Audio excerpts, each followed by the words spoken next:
Bonjour à tous, alors aujourd'hui je vais vous faire un petit topo sur les risques et les solutions qui existent pour les civils en cas de frappe nucléaire. Donc vous avez des déclarations qui viennent d'être faites ce lundi 25 avril par Sergueï Lavrov, qui est ministre des Affaires étrangères de la Russie.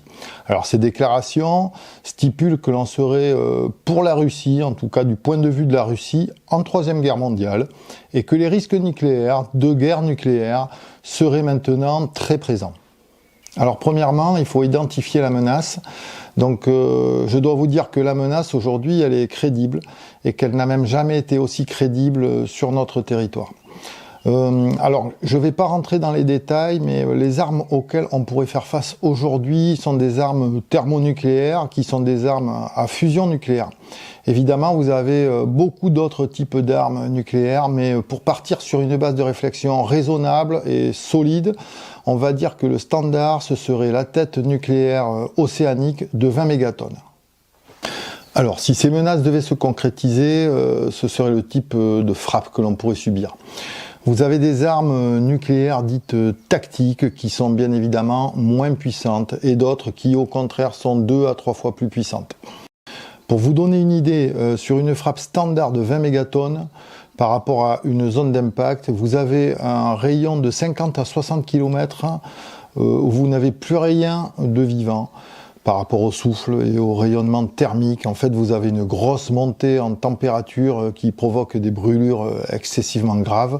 Ensuite, vous avez des retombées très dangereuses sur environ 500 km selon la météo. Sur une explosion de 20 mégatonnes, toujours, vous avez une destruction immédiate de 400 km². Donc en gros, avec une frappe, vous détruisez une communauté urbaine comme Lyon, Marseille ou Bordeaux d'un seul coup, quasi instantanément. Donc avec une frappe standard de surface, vous serez à peu près tranquille au-delà des 500 km. Vous serez dans une zone moins dangereuse, on va dire, si vous avez un peu de chance avec la météo.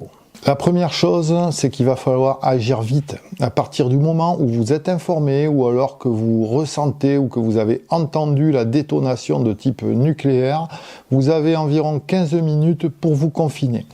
Alors là, vous avez deux cas, les cas où vous êtes à votre domicile et les cas où vous n'êtes pas à votre domicile. Alors, lorsque vous n'êtes pas à votre domicile, si vous êtes en voiture, par exemple, il faudra rechercher un parking souterrain le plus rapidement possible et il faudra descendre au maximum dans ce parking souterrain. Alors les parkings souterrains, il y a d'autres problématiques qui sont liées à ça parce que vous avez des ventilations, mais globalement c'est quand même, ça reste une solution intéressante.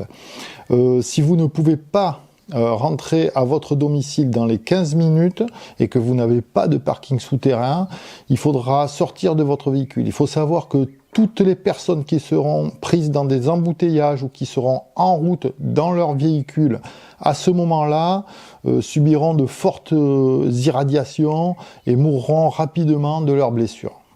Alors les différents refuges que vous pourrez trouver lorsque vous êtes à l'extérieur, ce sont les caves, les parkings, les gros bâtiments, les parkings souterrains, les bâtiments en béton, le métro et tout ça le plus bas possible.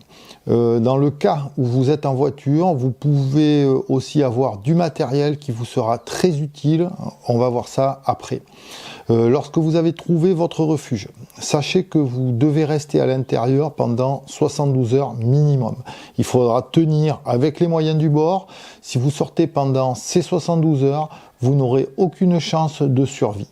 Après ces 72 heures, les chances sont beaucoup plus importantes. Alors le second cas de figure, c'est le cas où vous êtes à votre domicile ou bien que vous avez pu regagner votre domicile dans les 15 minutes. C'est donc le cas le plus favorable. Alors il y a une procédure à appliquer, mais il faut savoir que vous partez pour 3 semaines de confinement si vous voulez augmenter significativement vos chances de survie. Au bout de 3 semaines, les niveaux de radiation ne sont plus mortels, mais ils restent très dangereux et vous pourrez envisager une évacuation. Donc, moins la météo sera favorable, à savoir que si vous avez de la pluie, de la neige et du vent, mieux ce sera car ça va disperser les cendres radioactives et ça contribuera à nettoyer, on va dire, le périmètre plus rapidement.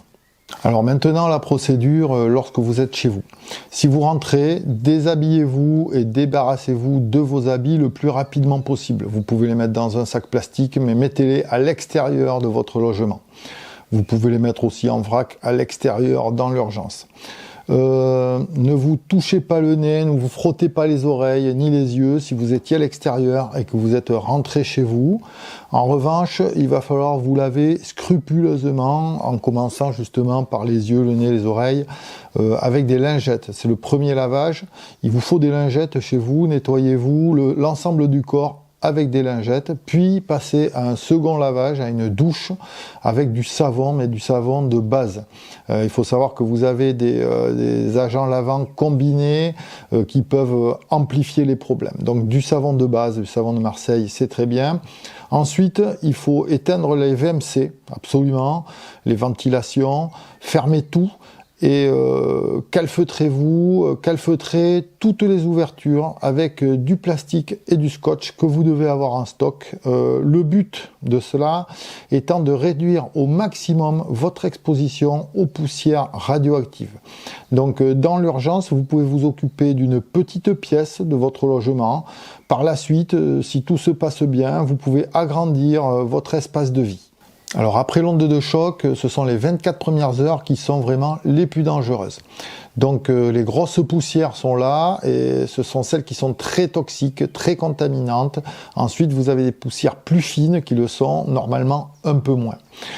Si vous attendez du monde au domicile, il faudra aider les gens qui arrivent en vous munissant vous-même de masques et de masques simples, de masques de chantier par exemple, ou des FFP2 pour aider les gens à se décontaminer. Donc sachez quand même que si vous avez des gens contaminés, il va y avoir un syndrome. Alors le syndrome, ça commence par des nausées. Donc s'ils ont des nausées, ils ont été contaminés, c'est pas de bon augure. Si vous avez des vomissements, c'est déjà qu'ils ont été fortement contaminés. Et si vous avez des diarrhées, des convulsions, une désorientation, donc là, ils ont été vraiment très fortement contaminés. Dans ce cadre, ils mourront normalement assez rapidement dans les quelques heures. Alors pendant ces 3 semaines de confinement, à quoi vous attendre ?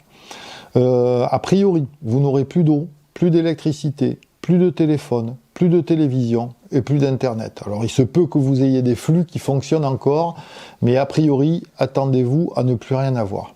Vous risquez d'avoir froid, car il va y avoir beaucoup moins de lumière solaire à cause des cendres radioactives. Tout ce qui vient de l'extérieur sera contaminé ou vous devrez le considérer comme contaminé. Donc vous ne pouvez plus vous chauffer par exemple avec du bois qui aurait été stocké à l'extérieur, vous ne pouvez plus prendre de fruits, de légumes venant de l'extérieur. Voyons maintenant comment vous préparer. Donc il vous faudra des conserves pour 1 mois minimum, de l'eau en bouteille pour 1 mois. Alors, il faut savoir que l'eau courante, si vous en avez encore, vous pourrez l'utiliser, il est recommandé de ne l'utiliser que pour vous laver, mais surtout pas pour la boire. Ensuite, il vous faudra des couvertures, des bougies, du plastique, des bâches en plastique, du scotch, une radio FM vraiment de base, avec le moins d'électronique possible, comme celle-ci, et autonome. Ensuite, il vous faudra des masques FFP2 et des lingettes et tout ce dont vous aurez besoin pour votre vie quotidienne. Il faut bien considérer que plus vous resterez en autonomie longtemps et plus vos chances de survie seront importantes. Alors avant de sortir maintenant, pendant ces 3 semaines, vous avez à faire un suivi météo et un suivi des informations grâce à la radio FM que vous aurez. Donc cette radio FM, elle risque d'être dysfonctionnante pendant quelques jours lorsque vous aurez les cendres radioactives. Elle va grésiller et elle ne fonctionnera plus. Ensuite, elle va fonctionner petit à petit. C'est le seul appareil qui, a priori, devrait fonctionner. Il faudrait être sûr, avant de sortir, qu'il n'y a pas de nouvelles frappes. Et il ne faudra pas sortir s'il y a des cendres à l'extérieur. Si possible, lorsque vous sortirez avec un équipement, donc minimum masque FFP2 que vous aurez en stock, des lunettes de chantier et le plus couvert possible. Alors, un travail que vous devrez faire en amont, c'est d'avoir une bonne perception de votre environnement géographique. Donc, notez les zones susceptibles d'être bombardées, comme les aéroports, alors surtout les centres urbains, hein, les grandes capitales régionales. Sachez si vous avez des abris potentiels dans votre région. Connaissez aussi l'emplacement des centrales nucléaires. Renseignez-vous aussi sur le régime général des vents dans votre région. Il faut considérer que l'ensemble des poussières radioactives va se propager dans le sens du vent. Donc avant votre évacuation, il faudra avoir noté pendant 3 semaines la direction des vents. Ça vous permettra d'éviter la zone contaminée et d'évacuer sur une zone de moindre danger. Alors au passage, évitez les zones où vous avez des centrales nucléaires qui dans ces conditions pourront poser problème. Donc en général, on prend un rayon de 50 km pour être tranquille. Alors une note maintenant sur les pastilles d'iode. Il faut savoir qu'elles ne combattent que l'iode radioactif. Et il faut savoir aussi que lorsque vous avez une frappe nucléaire, vous avez de nombreux radionucléides qui sont disséminés à travers l'espace et quelquefois l'iode radioactif n'est même pas présent. Donc les pastilles d'iode, c'est important d'en avoir lorsqu'on est aux alentours d'une centrale nucléaire. Si conséquemment à des frappes nucléaires ou pas d'ailleurs, des frappes conventionnelles aussi, vous avez des fuites sur une centrale, à ce moment-là, la prise de d'iode stabilisée est indiquée. Dans l'urgence, votre objectif sera donc de sortir de cette zone dès 500 km pour faire le point. Et avec un peu de chance, vous serez faiblement contaminé. Alors maintenant, on va regarder rapidement le matériel que j'ai ici, qui pourra éviter le confinement des 3 semaines. En effet, si vous vous équipez correctement, vous pourrez sortir au bout de 3 jours. Bon, suivant les situations, hein, plus ou moins. Donc là, on va avoir une combinaison NBC. Alors celle-ci, c'est combinaison de l'armée du Royaume-Uni, dans mon souvenir. Alors elles sont sous cocon, elles sont de 1991, un peu anciennes, mais j'en ai déjà ouvert il y a peu de temps. Elles sont en parfait état de conservation. Donc vous avez le haut et le bas. Ensuite, il vous faudra des gants à fort recouvrement et qui sont faits pour les produits chimiques. Il vous faut des bottes, des bonnes bottes. Tout ce matériel, il vaut mieux l'avoir neuf. Il faudra prendre un bon masque à gaz, bon, de bonne facture. Vous le réglez, il vaut mieux qu'il soit neuf, celui-ci aussi. Vous le réglez en amont. Il vous faudra du scotch. Alors c'est du scotch de ce type, fibré, c'est le meilleur généralement, il est plus étanche. Vous pouvez aussi prendre du scotch de qualité marine comme celui-ci. Alors il faudra scotcher les gants sur votre veste et il faudra scotcher les pantalons au niveau de vos bottes. Ensuite, vous avez les filtres. Donc les filtres, prenez ce qu'il y a de mieux en termes de filtres dans la série, sur la marque que vous avez. Prenez les filtres qui sont à large spectre, le plus large spectre possible en termes de filtration des contaminants. Voilà, ça en est fini pour ce topo rapide. Alors je vous prie de m'excuser par avance pour ce sujet qui n'est pas joyeux, qui est même anxiogène, mais je pense qu'il était important que vous soyez informés et sachez qu'avec ces mesures de base, vous augmenterez significativement vos chances de survie dans les cas les plus favorables. Je vous dis à bientôt pour une future vidéo.